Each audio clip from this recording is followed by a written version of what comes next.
क्या करें? देखो, जो दिनचर्या बताई गई है वही तुम्हारी सिद्धि का हेतु है। अपनी कोई भी दुराग्रह वृत्ति रख के, आग्रह वृत्ति रख करके शरणागत ना हो, खाली हो जाओ।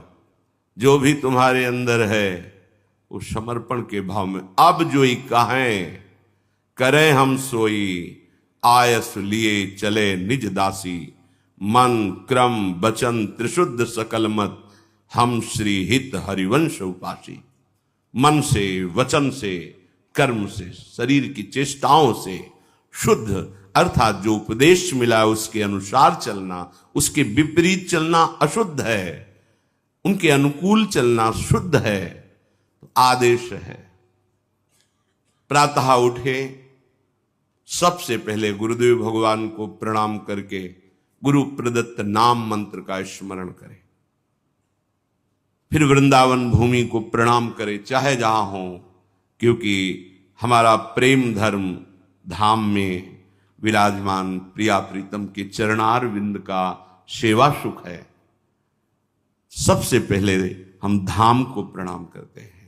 गुरुदेव के बाद धाम को प्रणाम किया, फिर अपनी दिनचर्या में नाम स्मरण करते हुए लगते हैं।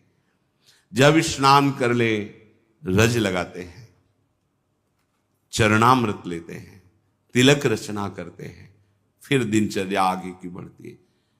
इतना शरीर सेवी मत बन जाओ कि हर समय खान पान का ही चिंतन केवल बना रहे, जिससे प्राणों का पोषण हो, शरीर स्वस्थ रहे।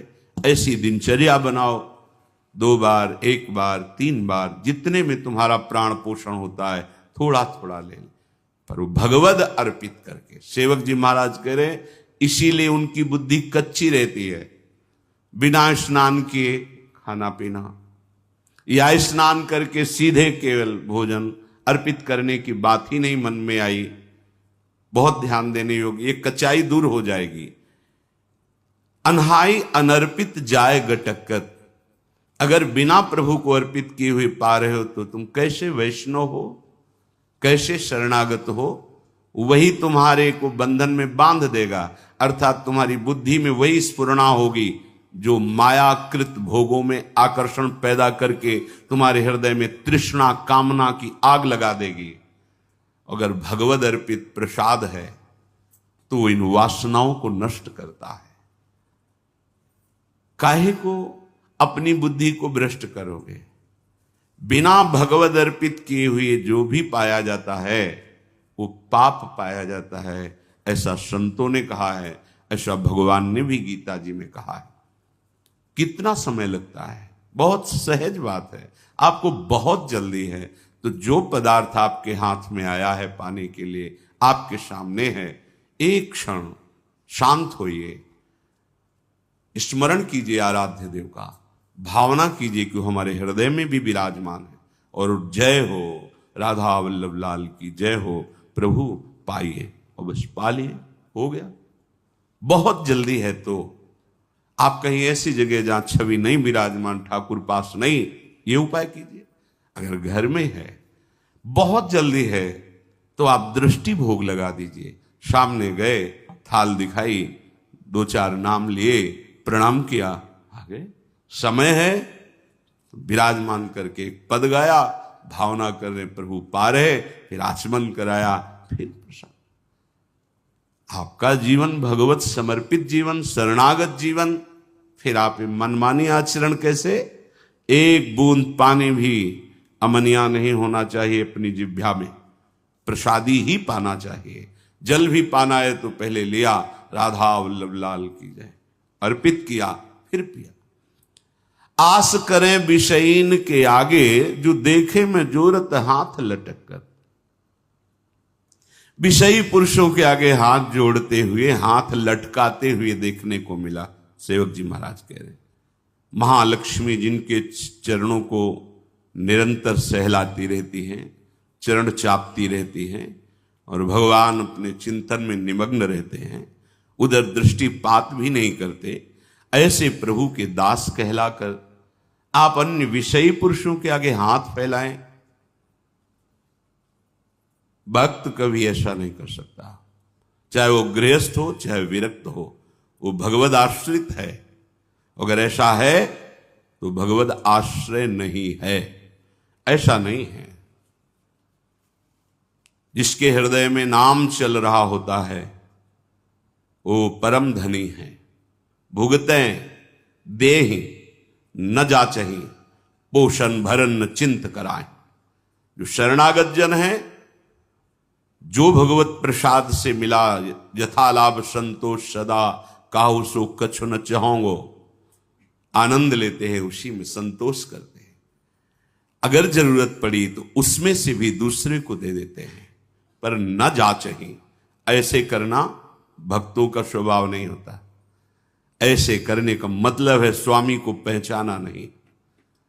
जिनकी तुम शरण में हुए उनको तुमने माना नहीं, ऐसी जरूरत ही नहीं पड़ती। भक्तन पाछे यूं फिरे जीव बछड़ा संगाए, चाहे वो गृहस्थ भक्त हो चाहे विरक्त भक्त हो। आस करें विषयीन के आगे, ऐसे करके मांगना ये ना शरणागति का लक्षण है, ना ये किसी उपासना का भाव, ये केवल वासना है, वासना।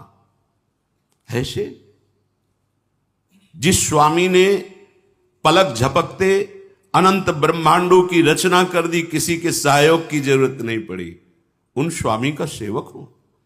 अगर वो आज हमें भूखा रखना चाहते हैं तो हम विविध प्रकार के पदार्थों के पाने से जो सुख होता है उससे भी अधिक सुखी रहेंगे। आज हमारे स्वामी की इच्छा है आज हम भूखे रहे, तो हमें नहीं चाहिए 56 भोग। अगर हमारे स्वामी की इच्छा है नमक रोटी, वो हमारे लिए अमृत है। विश्वास करो, राजी होना सीखो अपने प्रभु के विधान में, जीवन मंगलमय हो जाएगा। ये आवश्यकताएं, ये चाह, ये वासनाएं इतनी मत बढ़ा लो कि तुम प्रभु को भूल जाओ और संसार की इस भूल भलैया में भटक पड़ो। ये भटकन मिटाने के लिए मनुष्य जीवन मिला है। केतिक आयु केतिक सो जीवन, काहे विनाशत काज हटकत। अरे भाई, कितनी आयु है तुम्हारी? शरीर तो छूटेगा ना। कितना जीवन है तुम्हारा? इसे तुम कलंक लगा रहे हो शरणागति में, दूसरे के आगे हाथ जोड़कर मांग करके, अन्य भरोसा करके, अन्य आश्रय रख करके। कितना जीवन है तुम्हारा? और एक सिद्धांत बता दे, यदि आपने चालबाजी से, कपट से जीना सीखा है तो पूरे जीवन इसी से जी पाओगे, दूसरा रास्ता नहीं रहेगा। आपने मांग करके इधर उधर तो ऐसे ही जीवन व्यतीत होगा, वो आप निष्ठा तो वैसे जीवन व्यतीत होगा। तुम जैसे चाहोगे वैसे हरि तुम्हारी व्यवस्था करेगा। तुम्हारे मन में आया है कि बिना छल कपट झूठ चोरी के धन आदि नहीं आता, सुख सुविधाएं नहीं आती, तो नहीं आएंगी, तुम्हें वही करना पड़ेगा। तुम्हारी सोच है। अगर भरोसे पे हो गए जैसे हरि, तो आप दुख सुख के प्रभाव से रहित होकर आएंगे, दुख सुख उसके प्रभाव से रहित होकर परमानंद में निमग्न हो जाएंगे। इसलिए विचार करो, केतिक आयु केतिक जीवन, और ये जीवन मिला है भगवत प्राप्ति के लिए, तो काहे विनाशत काज हटकत। जो आपका प्रधान कार्य है भगवत आश्रय, भगवत प्रेम, क्यों उसका विनाश कर रहे हो? उस आश्रय का नाश क्यों कर रहे हो? किसी व्यक्ति के आगे हाथ जोड़कर वासनाओं की पूर्ति के लिए नहीं, भगवत भाव से तो सबको प्रणाम है, लेकिन आस रखकर, आस करें विषयीन के आगे। अगर आस है, ये नहीं, ये जीवन में कभी नहीं होना चाहिए, चाहे गृहस्थ हो चाहे विरक्त हो। भगवत आश्रय बिल्कुल, ये कच्चाई अगर नहीं छोड़ोगे तो आपको भगवदानंद का अनुभव नहीं होगा, और लगेगा कि कहते भी कि हम 20 साल से मंत्र जप रहे, 20 साल से शरणागत है, चलनी में गैया दुहै और दोष दैव को दे। बोले बहुत चारा लगाते हैं, बड़े बड़े थन भी हैं, खूब दूध है उसमें, पर पीने को एक बूंद नहीं मिलता, और हम दूहते भी हैं, तो किसमें दूह रहे हो? बोले चलनी में गैया दुहै, दही दो। मेरे भाग्य में दूध नहीं बदा है, क्योंकि चलनी में गैया दुहै। दोष दैव को दे, हरिगुरु कहो न माने। ये तुम्हारी कच्चाई तुम्हें परमानंद से विमुख कर देगी। साधन करते हुए भी ये असाधन वृत्तियां भगवदानंद का अनुभव नहीं होने देती। हां, यदि हमें कोई भी शरीर निर्वाह की आवश्यकता है, कोई भी हमारी कर्तव्य पूर्णता की आवश्यकता है, तो हम अपने प्रभु से प्रार्थना करते हैं कि आप देख लेना, आपको जैसा लगे आप संभाल लेना। इस कर्तव्य कार्य के लिए ऐसी व्यवस्था चाहिए, नहीं है आप देख लो।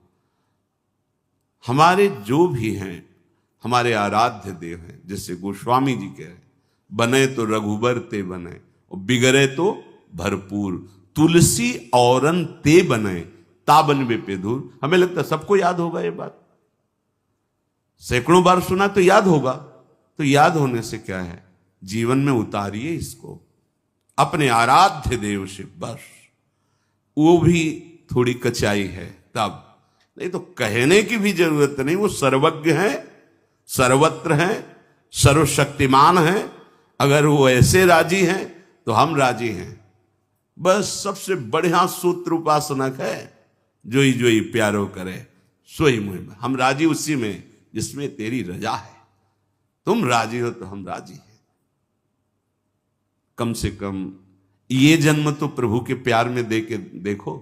बहुतों के प्यार में जन्म के जन्म बिता दिए, एक बार हरि प्रेम में ऐसा तो करके देखो, जोई जोई प्यारो करे सोई मुहि भावे। साकत संग अगिन लपट, लपट जरत क्यों संगति की जय। साधु सुबुद्धि समान सुसंतन, जानी के शीतल संगति की जय। एक जू काचे प्रकृति विरुद्ध, प्रकृति विरुद्ध करे तो का की जय। जे आगे के दाझे गए भज पानी में, पानी में आग लगे तो का की जय। बहुत सुंदर बात सेवक जी महाराज कह रहे हैं। पहले किसी भी व्यक्ति से जिससे मिलना है, हमें बहुत सावधान। संग का रंग बहुत जल्दी चढ़ता है, उतरता बहुत मुश्किल से है। आसक्ति होने में देर नहीं लगती, पर आसक्ति है वो जाने में फिर बहुत ही कष्ट होता है। आसक्ति कहीं भी आ सकती है, किसी भी वस्तु व्यक्ति स्थान से आ सकती, लेकिन जाने में, आसक्ति छोड़ने में जन्म के जन्म व्यतीत हो रहे, नहीं छूट पा रहे। शरीर आसक्ति, भोगासक्ति, शरीर संबंधियों की आसक्ति।